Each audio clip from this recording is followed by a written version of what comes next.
O Flamengo venceu mais uma no Campeonato Brasileiro, 2-0. O Flamengo vem numa sequência de 4 jogos sem sofrer gols. Atenção, isso aqui é digno do GC ali. O Flamengo está a 4 jogos sem sofrer gols. A gente já vai falar disso. Deixa eu só passar para o Facinca. Ô Facinca, porque é o seguinte, dentro daquilo que a gente pode cornetar aqui, dizer que está errado, etc., com relação à postura do Flamengo, o Flamengo adota uma linha que é o seguinte: se foi nas férias ou na folga, não tem punição, é a vida do jogador. Por isso não puniu o Gabigol da primeira vez, mesmo eu também entendendo que é um caso mais grave, e não puniu a Arrascaeta, né? E aí puniu sim o Michael e o Léo Pereira, porque isso influenciou no treino, isso influenciou no compromisso profissional deles, tá? Agora, Facinca, influenciou no compromisso profissional, sim, do Gabigol com o Flamengo, hein? Não tem, se a linha é essa, agora o Gabigol se encaixou no critério da punição. William, a partir do momento que você tem um contrato vigente com o clube, independentemente de férias ou não, a sua imagem está atrelada ao clube e as suas atitudes ligadas diretamente a esse clube e principalmente ao profissionalismo.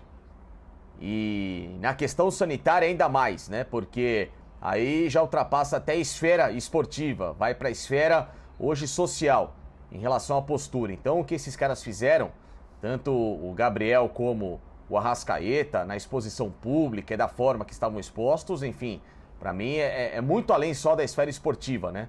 Porque o cara tá arriscando a integridade do grupo, em que ele vai no dia seguinte encontrar, trabalhar, enfim, aí são outros 500, é uma discussão muito mais ampla, né? E a diretoria passa pano porque ela entende que, por exemplo, vai ser legal voltar ao público agora, ela acha bacana que no meio da pandemia, como foi no ano passado, brigou para voltar ao futebol, contra tudo e contra todos, então ela compactua com esse tipo de pensamento que é muito nocivo, né, ao bom senso que a gente poderia ter, e principalmente ao momento que o país vive.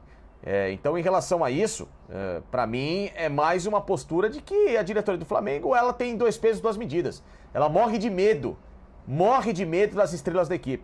Ela não tem esse peito para bancar uma punição severa ao Gabigol, ao Arrascaeta, mesmo merecendo, porque os caras mereciam essa punição. Uma coisa é o cara dentro de campo, o bom jogador que ele é, uma outra coisa é o exemplo que tem que dar. E aí, 2 pesos, 2 medidas, você perde credibilidade de elenco, como o Zinho colocou. Por que pra ele tem punição e pra mim não? Ou, aliás, ao contrário, né? Por que pra mim tem punição pra ele não? Elenco é homogêneo. Ali, todo mundo tem o seu peso igual. Na escalação, o peso é diferente.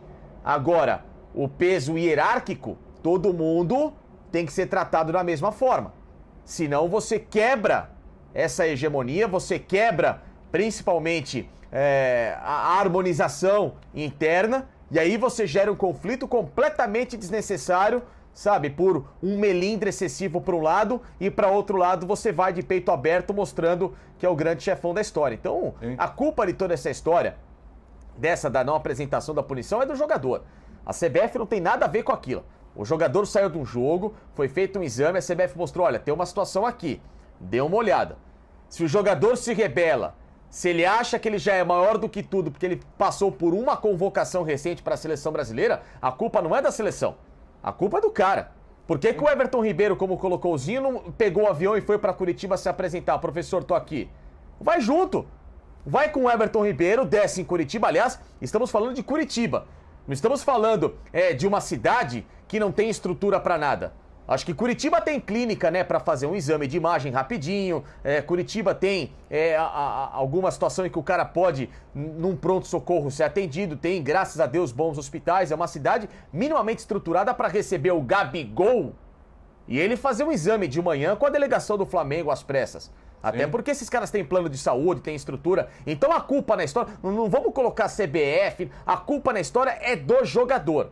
Agora, o clube tem culpa se aceitar passivamente isso de novo e se mostrar conivente com as atitudes infantis desse atleta. Olha, só passando aqui no Twitter antes de falar do jogo, olha, Bismarck, que é flamenguista, diz o seguinte: tem que